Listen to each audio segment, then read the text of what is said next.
I'm Attorney General Charity Clark, encouraging you to vote. During this election season, the topics couldn't be more serious.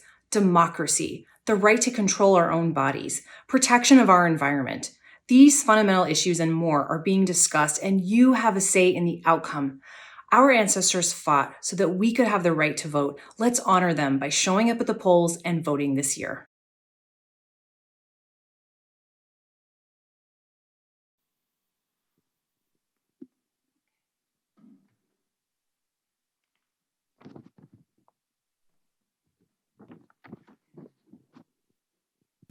So thank you to our Vermont State Attorney General for her message this evening.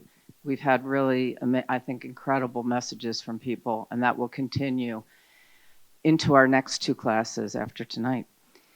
Let me welcome our in-person participants tonight. Thank you so much for coming. I see some people who are coming every week and some new people, so that's wonderful. And also to our online participants. Thank you so much for your participation, for getting in touch during the week. We have about 265 people now signed up online. Many of you watch the recordings because you can't be here, depending on what's going on. But we are kind of building a national and international community for people who really care about democracy and want to strengthen and preserve it. I'm Susan Scorbati, the director of the Center for the Advancement of Public Action, where we are here tonight. And because we're a little more than halfway through our classes, I wanted to just take a little time to give a very short reflection in response to many of you who have been writing in. When we decided to offer this class, we intentionally wanted to include many diverse views. This will continue into our last two classes as we welcome next week our current Republican Governor, Phil Scott, to do our introductory video, and our guest will be a former Republican Governor, Jim Douglas, and also our Vermont Democratic Senator, Keisha Ram Hinsdale, who's the first woman of color in the Vermont Senate. Whether you identify as a liberal, a conservative, a radical, a libertarian, an independent, or other, or a combination of several of these ways of thinking, and maybe think about, depending on the topic, different views that you have. We welcome you all to this class. We intentionally called it Saving Democracy Together. And it's about all of us having a voice. We decided to take a stand on democracy because we know that more and more people in this country are discouraged or believe that maybe it's not working so well anymore. We wanted to explore principles of democracy like freedom of expression and assembly, separation of church and state, free and fair elections, and tonight, the rule of law. We know this democracy has been imperfect, that terrible things have happened in our history. But as we have heard from our international students in one of our classes, students from Belarus, from Venezuela, from Bangladesh, it is very difficult to recover if your democracy has failed and it shifts into an autocracy with more authoritarian rule than it is to work towards changing it for the better. We are committed to learning about these principles of democracy, how we can strengthen them and preserve them. So we're very excited for our conversation this evening. Tonight, our in-house moderator is Senator Campion, and I'll be your online moderator. Before I turn it over to Senator Campion, we thought it would be interesting if you all, people who are online participants, if during the session this evening, you would be willing to put in the Q&A where you are zooming in from. You don't need to attach your name. We're not going to use this information for anything else, but just to get an idea of where our online community is zooming in from. and I will share some of that at the end of the session tonight. So with that, I'm going to turn it over to Senator Campion, who will introduce our important guests this evening, Anthony Paul Farley and Ciji Dodds. Thank you.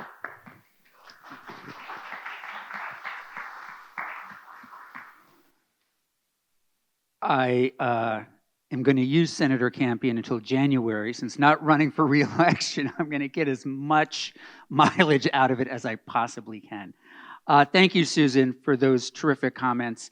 I am so pleased tonight to introduce our two guests, but I have also asked them to introduce themselves to the two of you to all of you when they get up and speak, and say a little bit about why they believe the rule of law is so essential in a democracy. But before I do that, a special welcome. This is Professor Dodds' first time at Bennington College.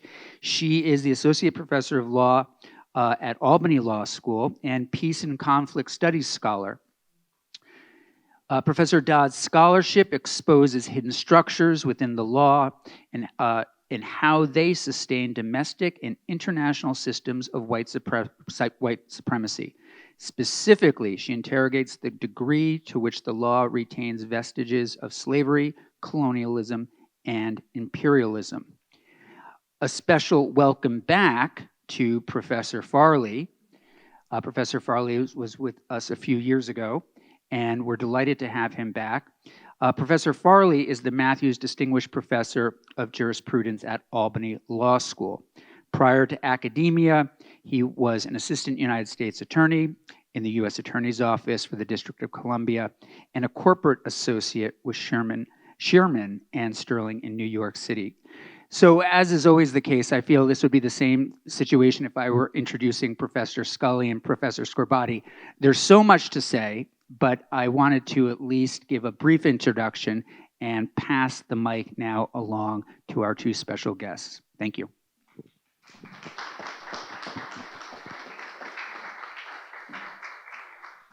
You flipped the coin and we flipped. All right. We flipped a coin, and I was told I go first. So it's great to be back, and I thought I would just talk for a few minutes about rule of law. Rule of law is really, for Americans, the concept of a plan, not something that we have actually had going on. From the beginning to now, it has only ever been the concept of a plan. But it turns out there are things even worse than the concept of a plan, and it's what Donald Trump has promised us if he's elected. So let me talk to you a little bit about why I refer to rule of law as something. Oh, is this better? Did you hear anything I said before? Everything here begins with genocide, colonialism, and slavery. And by here, I mean the system that wraps itself around the entire world, the modern system, capitalism. The first capitals begin with genocide in the Americas, colonialism in India, and the conversion of Africa into a commercial hunting ground for the gathering of black skins. Those are the first big accumulations. We can read about them in Volume 1 of Capital, or you can just listen to me. Like choose which 700 pages or what I just told you in a sentence. There is no rule of law, not yet. There are rulers and there are people who are ruled. And there are rhetorics of dispossession that are presented to us as if they are rule of law. How does that work? Well, slavery, colonialism, and genocide beget legal systems. That's in the beginning when there is that grasping and grabbing, when people sort of red in tooth and talon take from other people, there's also a mark. There are no colonized before there's colonialism. There are no blacks until there's black African slavery. There are no natives or First Nations until there is the genocide. People make random physical differences meaningful during these great acts of dispossession. They don't go away. Slavery, like we're told, is progress. But slavery to segregation to neo-segregation is not progress. Slavery is white over black only, and white over black continually. Segregation is white over black. Neo-segregation is white over black. The movement from slavery to segregation to neo-segregation is a movement from white over black to white over black to white over black. That's not progress. If slavery is death, as Orlando Patterson has written, and a lot of other people, then including our own United States Supreme Court, right? The prisoner is a civil matter, dead. The slave is not a live person as far as the law is concerned. The slave is a thing. If slavery is death, and these other things are like slavery in that they are all forms of white over black, this dispossession has to be taken a lot more seriously than we take it. There might be somewhere over the horizon a resurrection of sorts when the property that the marked ones, the ones marked as different, were dispossessed of, is returned. When we return to a share and share alike kind of world, then maybe at that moment we'll be ready for democracy. It won't be representative democracy because representative democracy is never that, but it might be a kind of direct democracy. So there is no rule of law. When we try to patch it up, because we have things that are called laws, and we say that they rule us, we paint pictures of a better, brighter tomorrow all the time. Here's a legislative act that will make everything better. Here's a courtroom victory that will make everything better. Here's an executive order that will make everything better. It's always in words. A beautiful picture of a better, brighter tomorrow in the form of words. Wherever there are words, wherever there's a text, there are going to be gaps, conflicts, and ambiguities. When you go before the door of the law and on bended knee pray for legal relief under the sign of your dispossession, whatever that sign is, it might be race. You might win a court case. You might get a legislative act passed. You might get an executive order, but the gaps, conflicts, and ambiguities in that text are going to be read against you. That is, you're not the power that implements or interprets that act, right? You're the one on bended knee in prayer for legal relief before the door of the law. The system hates you. That's why you were dispossessed in the first place. That's why you needed to go before the door of the law on bended knee in prayer for legal relief in the first place. That hatred, historical, white over black to white over black to white over black, is going to be read against you as the laws are interpreted and as they are implemented. Because remember, you and those with you are not the ones who interpret the law or who apply it. So that's what I usually do. That's my spiel. I say that all the time. I say it and the room gets quiet and people think, well, why are you a law professor then? And your introduction belied all of this. What is this? You sound like an old line anarchist. You sound like you're one of the Wobblies from the... Wobblies, is that a term you guys know? The IWW, the greatest thing that ever happened in America? Fantastic. The Continental Congress of the Working Class out there in Chicago. So I sound like one of them, I guess because I'm one of them. And my CV makes me look not that way, right? Like, how many abolitionists were federal prosecutors? I guess me. How many communists, anarchists are former corporate and securities lawyers at giant New York City law firms? I guess it's me. So I think I said I would talk for just 5 minutes. That felt like 5. Whatever you'd like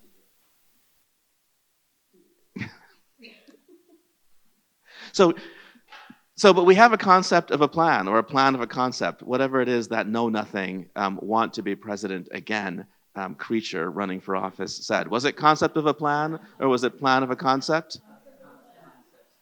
Okay, well, I'm going to tell you something. I predicted the disaster. In 2016, I was wrong about one thing. I said Trump will never be elected president. There are not enough people who are pro-slavery to vote for him to be president. I thought at most only a third of our white subpopulation would vote for him. I was wrong, famously wrong, infamously wrong. I can't forgive myself for how wrong I was, but I was right about something else. I said he will never leave office because nobody who speaks the way the modern Republican Party speaks, nobody who says things that former President Trump said en route to seizing power in 2016, leaves office peacefully. That doesn't happen.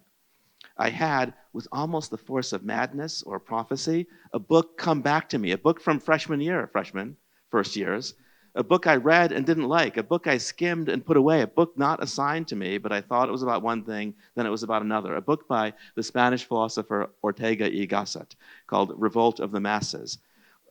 What was the Spanish philosopher on about? He was looking at Spain in 1929 and 1930 and seeing that people who were idiots, that is, people who shirked their responsibility to know things, people who were not expert and who were too lazy to become expert, were demanding and receiving the right to be treated as if they were experts.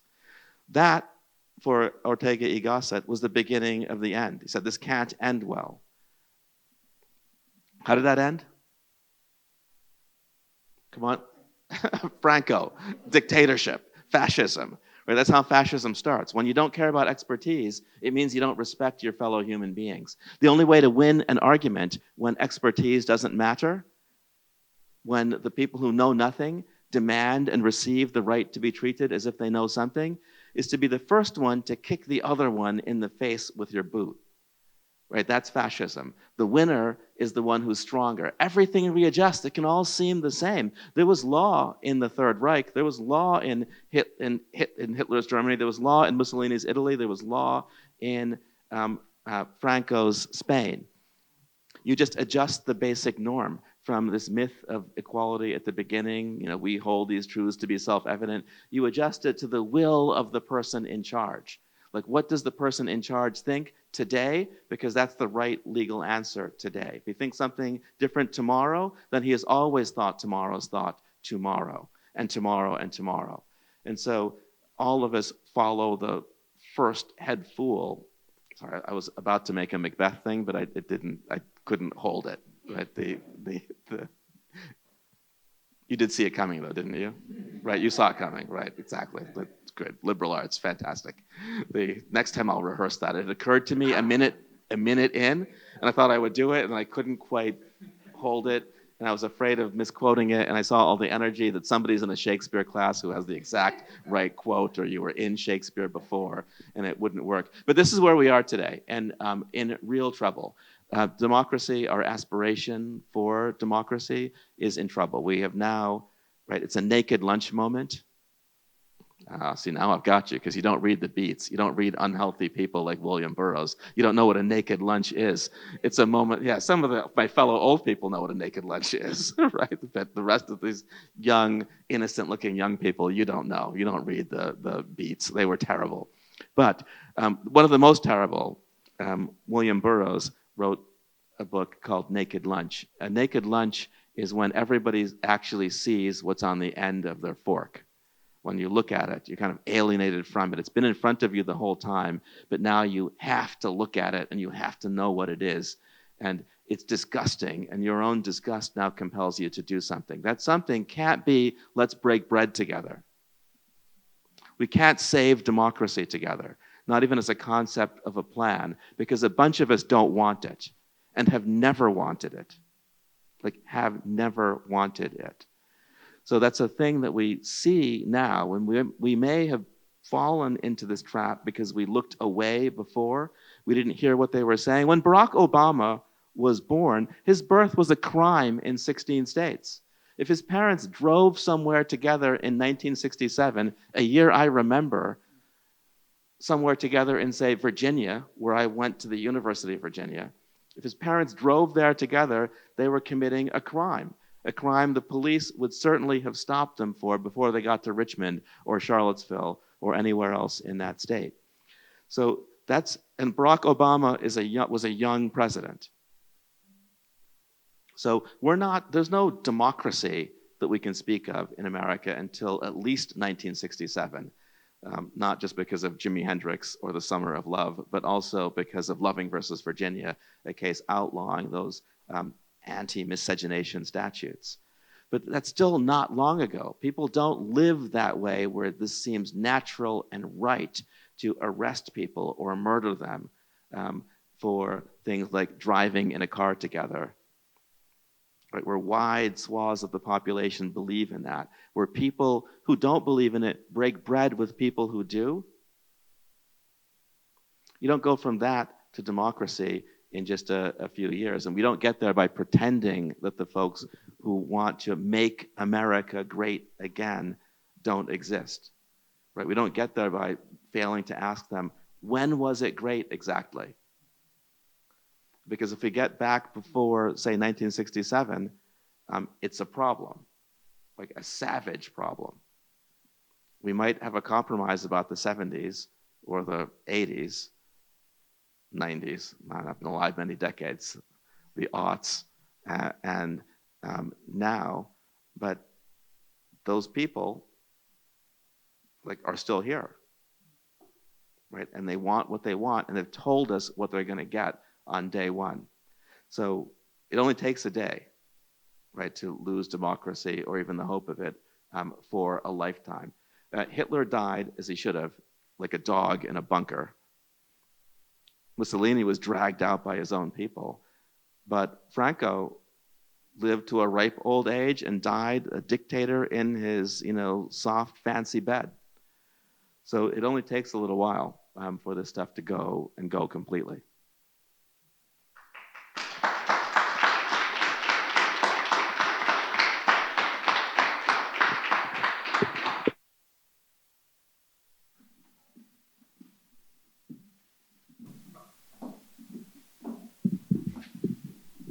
Can you see me?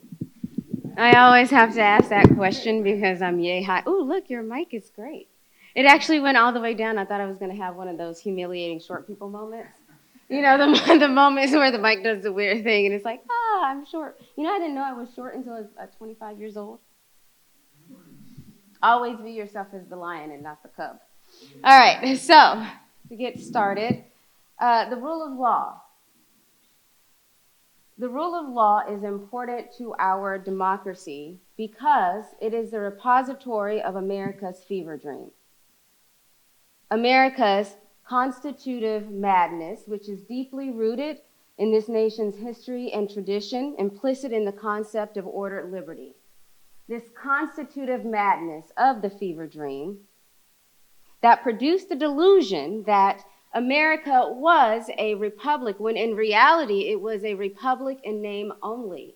It was a defiled republic, created by the architects of America's constitutional evil. The rule of law is a repository of genocide, chattel slavery, rape, sex trafficking, colonialism, and imperialism that made America, and according to some people, needs to make America great again. And it's all of those things that not only made America, but remakes America in the image of genocide, chattel slavery, rape, sex trafficking, colonialism, and imperialism. The rule of law is a repository of good and evil, malevolence and veneration, justice and injustice, hope and despair that underwrites America's origins. The rule of law memorializes America's creation story. And the founders said, "Let there be light," and there was light, the republic. And the fathers, our founding fathers, our fathers who art in heaven, hallowed be thy name, saw the light in that it was good. And the fathers said, "Let the earth bring forth the trees of liberty, whose fruit shall provide sustenance for our progeny." And the earth brought forth the trees of liberty. And the fathers, our founding fathers, who art in heaven, hallowed be thy name, saw everything that they had made, and behold, it was very good, except it was not. The rule of law is a repository of the assemblage of horrors. the execrable commerce that betrays America's creation story. In our highly esteemed slave owners and sex trafficker and rapist in chief, Thomas Jefferson's original draft of the Declaration of Independence, as one of the charges, he accused King George of waging cruel war against human nature itself by orchestrating and engaging and profiting from the slave trade. He called the slave trade the execrable commerce, the assemblage of horrors that King George had forced upon the colonists. They were slave owners by compulsion as opposed to slave owners by compulsion of money, as opposed to being slave owners because they were in fact sadistic. King George forced them. But that wasn't the real charge. If you read on in the passage, Jefferson states that King George is now exacting those very people to rise in arms among us and to purchase that liberty of which he deprived them, and murdering the people upon whom he also obtruded them. Translation: King George betrayed whiteness by weaponizing black slaves against their white owners, by inciting revolution, by inciting rebellion, by telling black people and black slaves, hey, if you come over here, if you fight for us, you will get your freedom. The assemblage of horrors was the specter of black retribution. It was the specter of black revolutionary contagion and insurrection. It was the specter of black self-liberation. The passage was removed. It wasn't included. It was lauded as Jefferson's brave anti-slavery declaration, Jefferson's anti-slavery declaration, which is actually hilarious considering the fact that he owned hundreds of slaves and he raped one continuously throughout her life. However, it was in fact a confession. It was a confession of his guilt, a confession of his hypocrisy, a confession of his desire to gaslight everyone in the world, in fact, to gaslight them into believing that he didn't want to be a slave owner, and these men who proclaim to be the light of liberty, to believe in equality, to believe in the laws of nature and of nature's God, were nothing more than hypocrites. It was his attempt to seek absolution. The rule of law is, in essence, a constellation of the pride, greed, wrath, envy, lust, gluttony, and sloth, all of which were memorialized in the Founders' Constitution, and later in the Supreme Court cases which gutted the 13th, 14th, and 15th Amendments. The civil rights cases, Cruikshank, Plessy. The Constitution, which was America's racial contract, an instrument comprised of subpersonhood provisions that delineated the terms, conditions, obligations, and responsibilities that bound together white people to uphold a racial state, a racial polity, and a racial judicial system.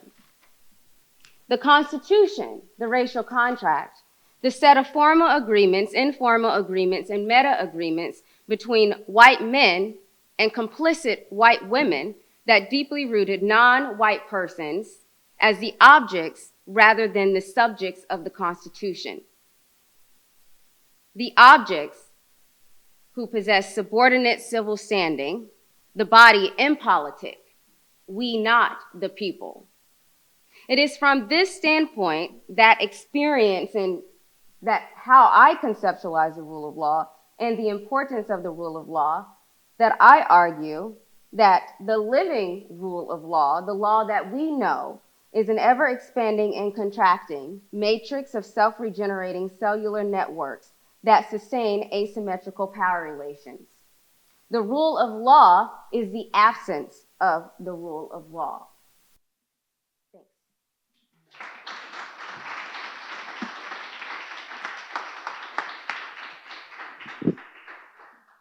So students have a lot of questions, and I can tell also that a lot of questions are coming online, but I just thought we might start with, and it might seem like a silly question, but so where do we go from here? What are the kinds of things that we all should be doing to improve the lives of our friends and neighbors, people of color, indigenous Americans? What do we do?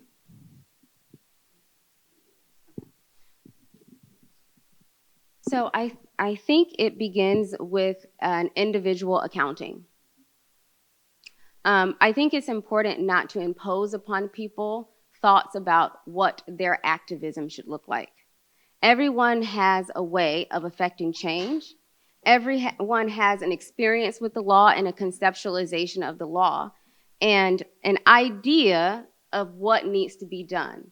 That being said, I think it requires a collective effort for all of us to tap into what makes us an activist in our own rights. Right? And in looking at how do we go forward, the ultimate question is, what are we going forward to? How do we acknowledge truth? How do we engage in truth-telling? And what do we do about that truth? I agree.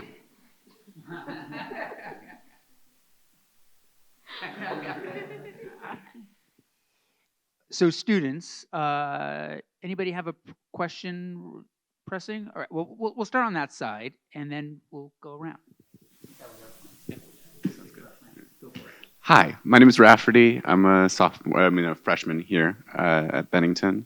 In light of the Supreme Court's ruling providing immunity to Donald Trump, is the U.S.'s current legal system able to actually bring those people in power to justice?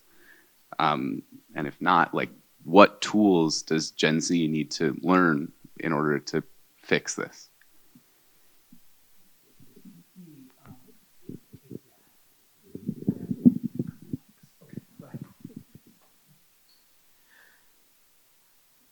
I think at least 6 members of the U.S. Supreme Court have to be impeached and removed. I don't think there's a way forward with this current court.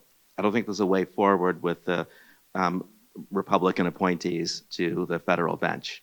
I think we're kidding ourselves if we think that we can just be progressive, pass new laws, get new executive orders, and get past this dark period. We actually have to look at what has happened, right? We have a completely bought justice, Clarence Thomas, another bought justice, Samuel Alito, a rapist on the Supreme Court. And I call him a rapist because I think he wasn't hiding it during the confirmation hearings. I say he wasn't hiding it in that you wouldn't hire him to cut lawns in your neighborhood for your neighborhood homeowners association based on his conduct during his confirmation hearings. You'd be convinced that's a dangerous person to have around. There are kids who live here, so no. A person like that, whether he's guilty beyond a reasonable doubt or not, disqualifies himself from the U.S. Supreme Court unless we've decided something is that we're making America great again. Like we're going back to when women didn't have any rights over their bodies. It is a perfect appointee for someone like Donald Trump who rapes, right? And who brags about it, who recommends it. Grab him by the is a recommendation, it's an exhortation. Everybody should behave that way. He called it locker room talk. I've been in locker rooms. I don't remember that. Like the rape talk, I don't remember that. Maybe they waited till I left the locker room. Like, oh, Farley's gone, let's talk about rape now. We have a president of the United States who conducts himself in a way that you can't and keep your job at any decent place. Right? I can't even quote him. It feels too strange to quote a former president of the United States. So these folks who think of that as normal, these folks that they chose to put on the bench have to go, all of them. And we have to not worry about, well, if we do it to them, they'll do it to us. They are entirely out of order. They are out of order. And we have to stop thinking that we're like brothers and sisters across these ideological lines. There is no agreement to be had between the master and his or her slaves. Right? There's no common ground between them. There's no bread to be broken. There's nothing to speak of. Some things are wrong. Like liberalism may have you believe, well, everyone can get it together because it's covering up the fact that some things are just wrong, right? Evil, have nothing good in them. William Lloyd Garrison said slavery is evil, only evil, and that continually. And he was correct about that. But we've lost sight of things that are evil, evil only, and that continually. And so if you feel you're in the middle, if you feel you're a moderate, if you feel you want to balance things, you're actually on the far right, and you're in agreement with them. You can't be both with, Nat Turner and the people keeping Nat Turner and his people in chains. I agree. But I'll also add that with respect to Gen Z, I think it's important, and this is my personal bias here coming out, that there be a recognition that there's no such thing as an undecided voter. There's no such thing. If you are an undecided voter, that means you are down with white supremacy. That means you are down with fascism. That means you are down with depriving women of bodily autonomy, which is about more than just the idea of having a baby, because there's so much that goes into that, right? That is a call to an era in which not only did patriarchy reign supreme, but there were white supremacists who roamed this earth and were allowed to satiate their desires for violence using the bodies of Black and brown people and women. That is what these abortion laws are about. That is what Dodds is about, right? And so the idea, and I'm addressing it to Gen Z because I think you all are a very optimistic generation, right? You weren't like the feral children generation like I was, where your parents pushed you outside and you kind of roamed around and drank out of water hoses. Like that was like real stuff, right? Right, like ooh, lead. No, if there's anything a little off about me, that's what it is. It's the lead, right? And so I don't think you all have the same degree of cynicism that we have, right? I think that there's this desire to save people. There's a famous hip hop song where I'm not going to say the full lyrics, but it's don't save them. They don't want to be saved. Don't play Captain Save-a something, right? Stop trying to save people who don't want to be saved and who would not save you even if they had the capacity to do so without risking anything. An undecided voter is a white supremacist. Move on. Move your energies elsewhere. You cannot save them. And in that same degree, I think it's helpful to, number one, conduct yourself, or to at least adopt a principle of righteous indignation. And I say indignation because there are certain things that should disgust you as far as what is going on right now. Should disgust you. The idea of having conversations with people who don't even see you as people, I can see how you would think that that would be helpful. Maybe it is helpful in some world. I don't know. I've never seen it happen before. But once you adopt the righteous indignation, you stopped caring about getting people onto your side. You stop caring about how do I present myself in a balanced, nuanced way such that maybe I can win someone over. Maybe I can convince someone. There is no convincing a white supremacist. A white supremacist is as a white supremacist is. And I'm using the terminology white supremacist because white supremacists, number one, can be anyone. Anyone can be a white supremacist, right? The police officers who killed Tyree Nichols were all Black. They were white supremacists. Because the only way you do something like that is if you have internalized the principles of white supremacy. If you have internalized the violence and you let it course through your veins and come out through your policing of white supremacy. White supremacy is about looking at a woman as an object of disgust. That is what white supremacy is about. So why engage? Unless you just kind of want to get a kick out of it, right? So I used to do things like ride the Red Line train in DC when there were anti-abortion protests and just walk down the aisles and ask people how many kids they adopted. Anybody want to guess? No one adopted any kids. Like, not an enchilada. No one adopted anything, right?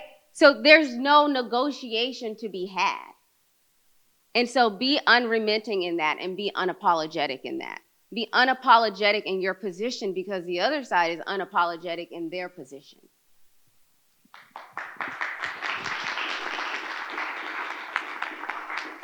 Keep going around. Is that okay? And I mean, it's crazy. Now, we're gonna have to do like lightning rounds. Okay. No, it's great. That's what happens when you bring law professors. Hi, I'm Olivia. I'm a freshman here also. And this has another question having to do with the Trump administration. And this is based on if they win the upcoming election, which, how do you envision the Trump administration to weaponize laws to import more racial bias if they succeed? If they succeed, yeah.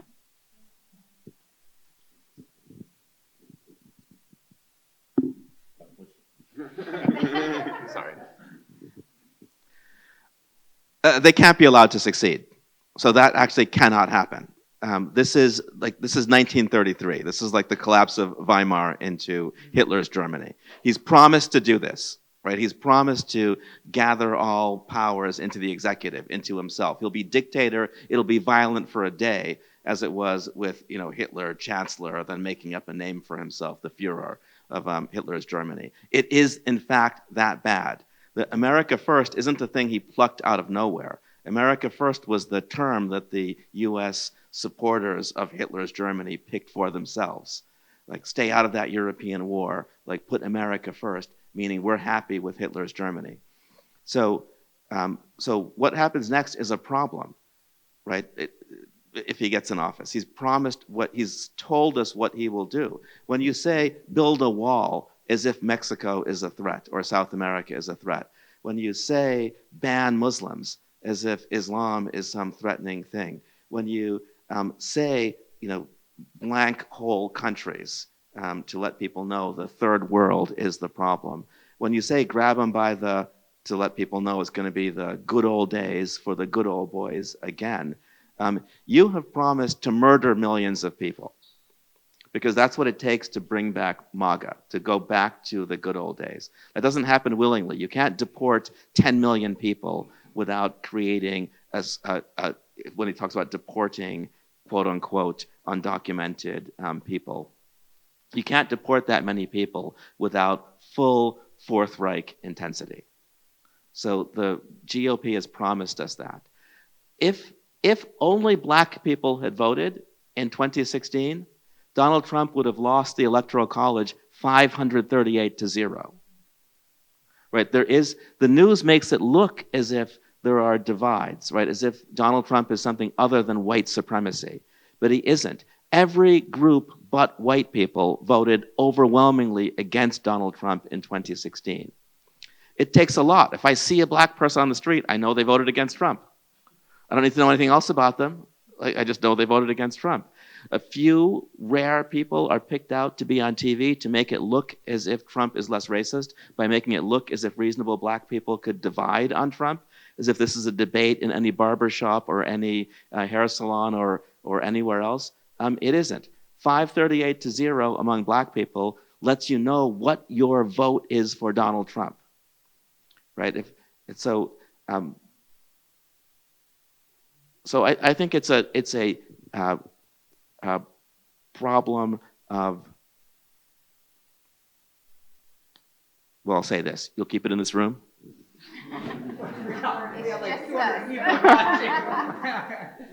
Right, no promises.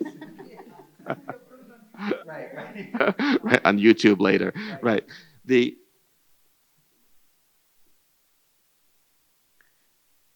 Some of you are environmentalists. I hope all of you. we're getting to the end. We may be past the end. Sober climate scientists tell us that it's too late, right? The kind of radical action would be something historically that we'd need to save the biosphere from almost immediate collapse, would be something that humankind has never done before. We have an entire political party devoted to laughing at that, to laughing at the sciences, bringing on the silent spring that Rachel Carson talked to us about. That's a death cult, right? That's a serious thing. No one elects a braying jackass like Donald Trump to the presidency to sit atop a world-destroying arsenal of nuclear weapons, to be the prime director of an polar ice cap melting industrial complex without actually wanting the end. So the forces we're against aren't, like, racism is almost the least of our worries. Like, what the racism, the sexism, the xenophobia, the homophobia, it's all a cover for something even darker that they want it to end. Their old road has rapidly aged, and they want everyone to drown with them, or maybe it'll be fire. But you don't put someone like Donald Trump in charge of anything unless you want the danger that that poses to everyone, to actually life on Earth. Okay, yeah, thank you for that.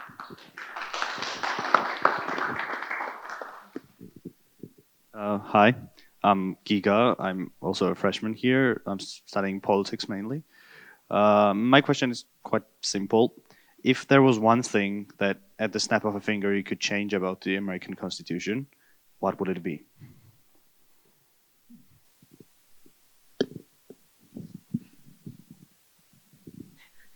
It's not a simple question.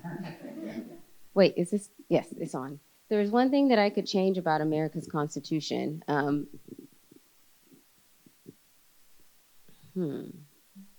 There's so much.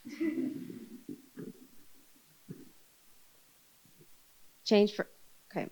So if there was one thing I would change about America's Constitution is I would actually have it amended and restated. That is what I would change about it, right? Because the question of the validity of America's Constitution, number one, we're interpreting it in light of the thoughts of slave owners. And as a Black person of slave descent, it is very difficult for me, especially knowing that the Constitution is comprised of sub-personhood provisions that they're not going to teach you about if you're ever crazy enough to go to law school. That is what it's comprised of. And so we're working from a document that is in essence dehumanizing and has been interpreted by the Supreme Court in very dehumanizing ways, subject to certain conditions, subject to certain exceptions, right?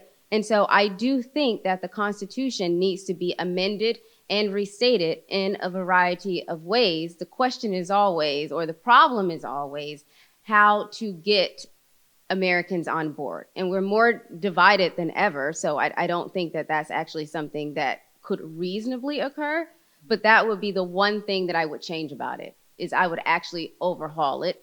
And I would actually give more fulsome statements in the 13th, 14th, and 15th Amendments, and particularly in the 13th Amendment, removing the except for section of the 13th Amendment.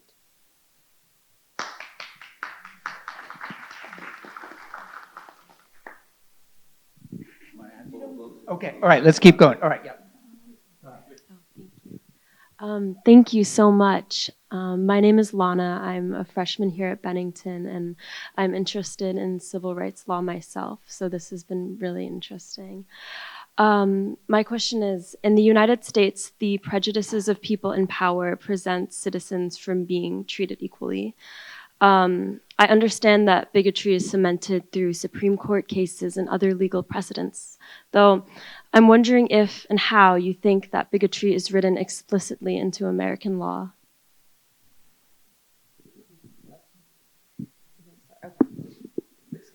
Oh, mixing it up, throwing everybody off. So I think explicitly the way that it is written into American law is that I don't know if you heard, I pride myself on exposing hidden structures within the law. I think what is actually presented as hidden is in fact explicit. Because while I present hidden structures in the law, I'm only stating the obvious, right? How is it explicitly written into our rule of law? It's explicit in that we have a bifurcated legal system, and everyone knows that we have a bifurcated legal system. We have colorblind laws, right, that are right at the surface of society, and it's what we present out to the world as our rule of law. But we all know that we have this subterranean body of law that solely applies to Black and brown people. That is explicit, right? Racism never went away. The crude and crass racism of Jim Crow laws and slave codes, that went away, but racism has evolved. It has refined itself to a point of plausible deniability, but the reality of the situation is that plausible deniability is nothing more than we the people lying to ourselves. Racism is very explicit in the rule of law, and all you have to do is actually look at the application and the consequences, the outcomes of the rule of law. Mass incarceration, disparities in incarceration rates, that's just not a coinky-dink. That's not what it is. That is, in fact, explicit proof of racism in the rule of law. The unstated is, in fact, stated. Thank you so much. This is to agree wholeheartedly with that. There's a case, Plessy versus Ferguson, that you've all heard of, like separate but equal, established as the rule that would obtain in America, from 1896 onward. And Justice Harlan's dissent in that case is still celebrated as a great dissent. It's the seed for Brown versus Board of Education, a much celebrated case. But people don't look clearly at what Justice Harlan had to say. They look at this part. In view of the Constitution, in the eye of the law, there is in this country no ruling class of citizens. There is no caste here. Our Constitution is colorblind and neither knows nor tolerates classes among citizens. And that all seems hunky-dory. But they don't continue to look closely at what Harlan meant by all that. He meant exactly what Professor Dodds was saying. The white race deems itself to be the dominant race in this country. And so it is, Harlan writes, in prestige, in achievements, in education, in wealth, and in power. So I doubt not it will continue to be for all time if it remains true to its great heritage, that is all that money inherited from all that slave labor, and holds to its principles of constitutional liberty. So the principles of constitutional liberty, equality under the law, is an instrument just as easy to use to maintain white supremacy forever as anything else. Harlan and Justice Brown, writing for the majority, weren't in disagreement about white supremacy and their desire to maintain it for all time.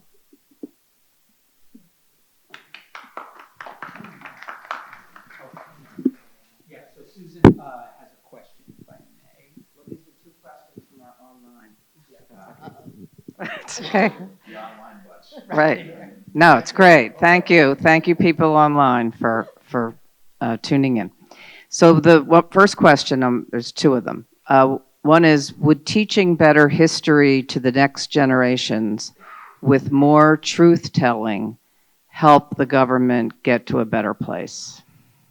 Do you think there is some relationship to the way we teach history and in the way that you're describing truth-telling that would make a difference? So I think that that's 100% important, right? Teaching actual history, which requires also a knowledge of history, which is another discussion in and of itself. But in terms of how it would impact government and politics, I think what we need to look at it first and foremost is campaign finance reform. Because the barrier to entry into government is money, right? So we can have all of these educated, brilliant people with all of these great ideas, but when you don't have money, when you don't have campaign finance reform, a lot of people will not be able to enter into the spaces in which they could actually effectuate change. And the next thing that I would say, so of course, teaching history, campaign finance reform, and above all else, term limits for everybody. Because in the absence of term limits, we can't get the people who adhere to a certain belief system out of the way.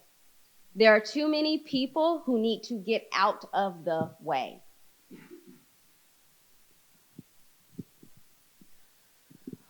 I think when we look at history, we have to look at it the way we look at videos of George Floyd. That is, we should look at each other when those videos are played. We should look at each other when that history is being taught. There are a whole lot of us that watched the life squeezed out of George Floyd on video. But did you take time to look at the people who saw the same video and saw nothing wrong? And saw nothing wrong with it. So we don't spend enough time on what's going on with the people who saw nothing wrong. We're not going to convince them that anything was wrong in squeezing the life out of George Floyd for nothing. We won't convince them, but we need to be aware that they are there. When you get taught things, like there's a kind of George Floyd, like when you get taught these weird lessons about the framers of the Constitution, does it begin with these are like psychotic people, like psychotic killers who held people in slavery, perpetual, heritable slavery, like held their children, their children's children, their children's children's children, were holding people in slavery forever, right? Or if they didn't have slaves, were willing to break bread with people who did hold slaves. Is that the way the founders are presented? Do we imagine this country is founded by George Washington, Thomas Jefferson, and their ilk? Or do we imagine it's founded after Lee was forced to surrender at Appomattox, and it's founded by people like our forefathers and foremothers are people like Harriet Tubman and Nat Turner and Gabriel Prosser and Denmark Vesey? There's something wrong when there are actual slave masters on the money. They have statues in their honor. They're described not as creating a republic that was beyond the worst fever dream of Hitler's Third Reich, or whatever Mussolini was on about, or what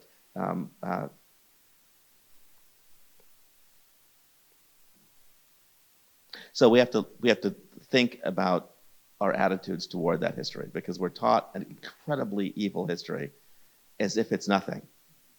And that's not inert. That weird feeling that you conjure in hearts and minds of small children doesn't just sit there doing nothing. It does a whole lot to turn people off to others' humanity. If George Washington can be presented as a figure we ought to learn about as anything but a horror show, then black people aren't human. Like, it's not possible to hold those two things in one's head at the same time. Like, you're human, I'm human, and George Washington is somebody we should, who never told a lie. Okay. Okay, this is another interesting question. So, Anthony, this is directed, I think, because this person was no. I think it was real. It's a good thing to think about. This person was really affected by what you said about characterizing about the environmental problem, and that you said they want it to end. Okay, meaning I think given the dire situation we're in. And the person is saying, I'm trying to wrap my head around that. And I wonder, do they care about their children's futures? No, they do not. Okay. There's a peculiar American way of thinking about children. Right? We're the silent planet when it comes to child rights. There's one country on earth that has failed to ratify the UN Convention on the Rights of the Child, America. The United States. There are ways in which it is legal to hit your children in every state of the country. Like, hitting is something for slaves. Slavery has been outlawed. Hitting was something for wives. That's been outlawed. Hitting was something for pets. You can't do that. But you can hit your children in America. We have a peculiar propertized idea of children. People will say, no one's going to tell me what to do with my kid, as if they own their kid, as if they're not obligated to raise their child in a proper way. That the child is there as chattel, as a chair, as a slave, as a cow in the field, not subject to laws pertaining to pets. So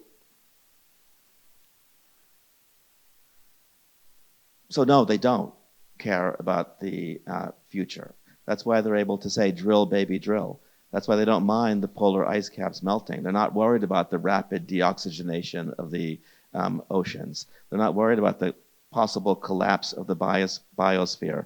If they read, this makes me seem fancier than I am, but if they read in the Journal of Mathematical Biology, skipping all the math parts, that there are some sober climate scientists who predict the end of the biosphere and all complex life on Earth as early as 2099, they don't see that as a problem.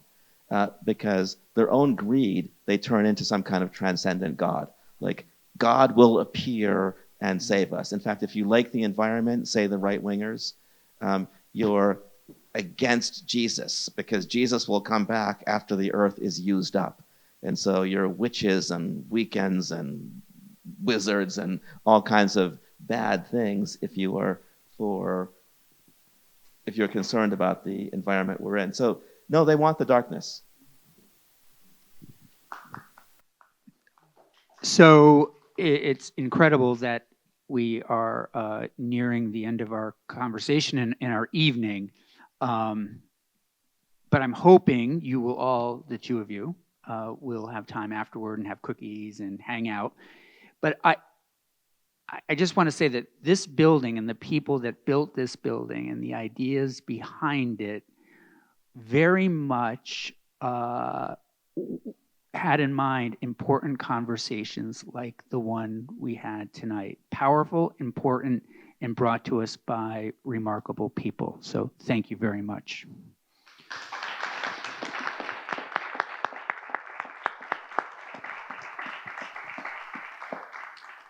So professors Dodd and Farley I don't think know this, but what we do now is we zoom into somewhere in the United States where people are working to save democracy for 10 minutes on something. So that is what we're about to do. And tonight we are zooming into Wisconsin, and I believe we should be seeing people from Wisconsin on the screen.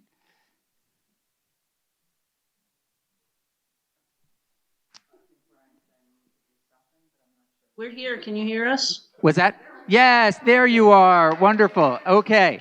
And if Brian, if you could just get them to stay on, that would be great. So thank you both for being here. Amy and Julie, tell us what you are up to, why you're in Wisconsin, because I don't think either of you, maybe you are from Wisconsin. What's bringing you to Wisconsin? And tell us just a little bit about the work you're doing. Yeah, hi everyone. I'm so excited to be here, and thank you to Brian for inviting us. My name's Amy, and we're out here volunteering with an organization called Seed the Vote. They are working to bring volunteers from all across the country, 5,000 people, into 5 battleground states to save the democracy. So we've been knocking on doors in Racine, Wisconsin. I've been here since Saturday, and Julie's been here for a couple of days. And we have a group of people here staying in an Airbnb and all knocking on doors together.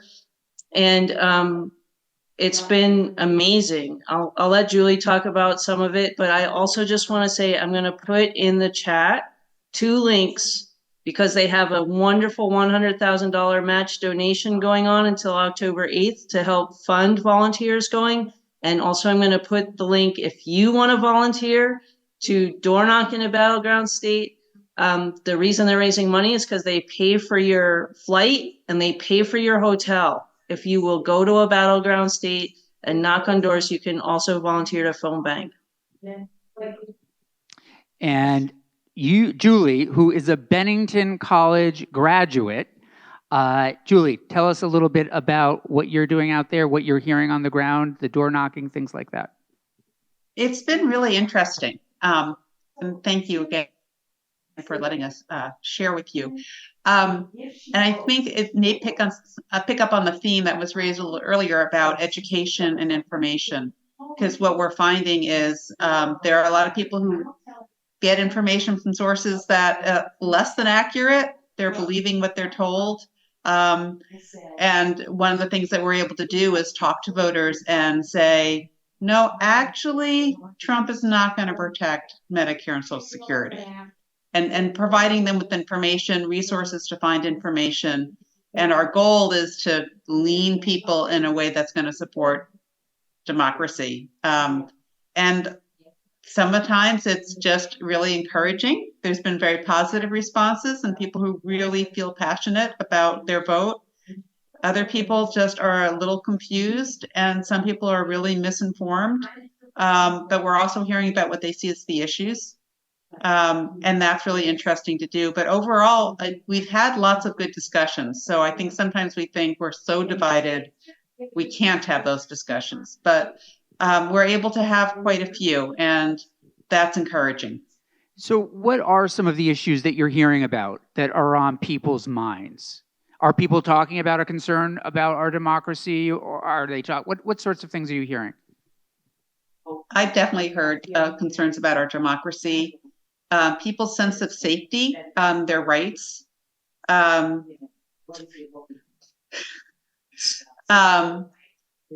also a lot of concerns about the economy and immigration. I think one of the areas where there seems to be misinformation is somehow they think if the Democrats are going to bring us to war. So those are some of the issues that have come up. Yeah, I've heard, I talked to several people who have said, I'm really undecided. I don't feel like I can vote for Trump, but I don't know enough about Kamala Harris. And those conversations have been really fun because we can say, well, what issues are important to you? And a lot of times it's very vague. It's just like, well, I feel like I don't know who she is as a person. And then, what I've been doing is just talking about why I feel like she's a better candidate. Like, what do I think she's going to bring in terms of her leadership? What do I think she's going to work for in terms of, the people? And I had this one really great conversation actually with a Ring doorbell. So, I'm ringing the ring and I say, I'm here to talk to so-and-so, and I'm waiting. And the person says, I'm not home, but I'm undecided. Talk to me. And she says she wasn't sure about Kamala, but she didn't really like Trump. And we talked for a while. And what she said is, I'm a small business owner. And, I'm really worried about my business. Like, I really struggled during COVID, and I feel like I'm just barely getting my feet under me. And I feel like who the president is, matters, but I don't know which one to pick. And I was able to say, I'm also a small business owner. And, I really feel like Trump he's good for business if you're a big business, if you're a corporation. But as a small business owner with just a few employees, I feel like, what Kamala's proposals are, she supports paid family leave. She supports some earned income tax credits. Those are the kinds of things that are going to help my employees at my small business, which is going to make my business stronger. And we had this really great conversation about it. And she said she was going to think about Harris. That's exciting. So I just want everybody to know that our two guests are both Vermonters. So they trekked out to Wisconsin and again, are in Airbnbs, took time off from their jobs, their families, and are doing this. So thank you so much for joining us. This has been so interesting, so important for us to hear. We've been doing this each week. Last week we zoomed into North Carolina. The week before it was Georgia. So all over the country. And each time it's really helpful for us to hear what people are saying on the ground. So looking forward to seeing you both when you're back. And thank you so much for doing this. And I did put those links in the chat. So consider coming to Wisconsin. People sign up. Thank you both. Bye-bye. Thank you. Bye-bye. Bye.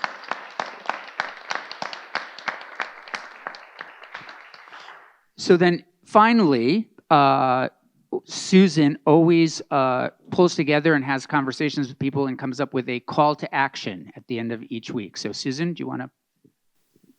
Okay, thank you. So let's bring up a slide. So this is kind of in response to people writing in and talking to many of you. I always go over from our first week up to where we are now. So the first one is just register to vote. As you know, one of our students from Bangladesh created a website, myballot.info, and has had, I think he told me this week, 150,000 visits. And so we're hoping that really translates into Gen Z not only registering to vote, but getting out the vote. Educate yourself about down ballot races, not just the presidential election, but get informed about the Senate, your House of Representatives, your local school board. I think we've heard a lot tonight, really valuable information about thinking about in relation to what Anthony and Ciji have told us. Think about those people running for these down ballot races as well. Participation in civic education. Are you involved in this, talking to your friends, to your family, to people? Running for office. We heard last week, we heard from the mayor of Ithaca, who was a very young person who was a very effective mayor. And so, we're saying to people, and Will last week, who's, graduated from college and immediately is now won the nomination for the Democratic for the House of Representatives in Vermont. And now tonight, we're saying vote for candidates who support democratic principles. So find out about the people that you want to vote for. What are their policies, as Amy was just telling us about? Where do they come down on different types of,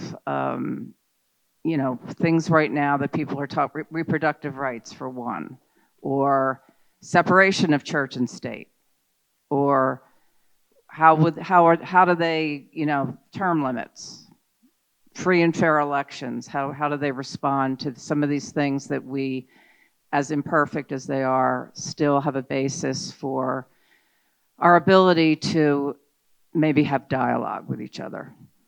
And so that's where we are tonight.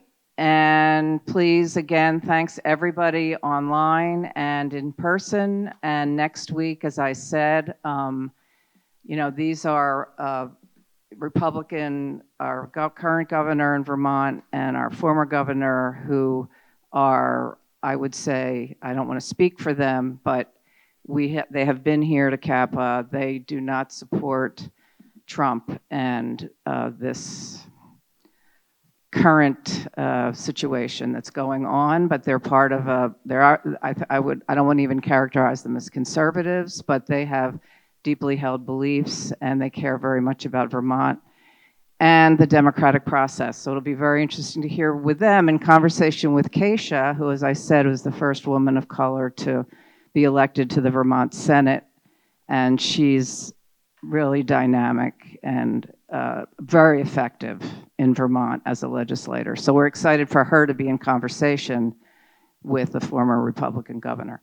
So we'll see you all next week, and we've got 2 more classes, and then we really are excited to kind of reflect with all of you on what this has been like, and should we go, kind of do some plans from here. So it'll be really important for us to talk to all of you after we're finished. And so cookies and coffee out, and our guests who will graciously stay to talk to us. Thank you.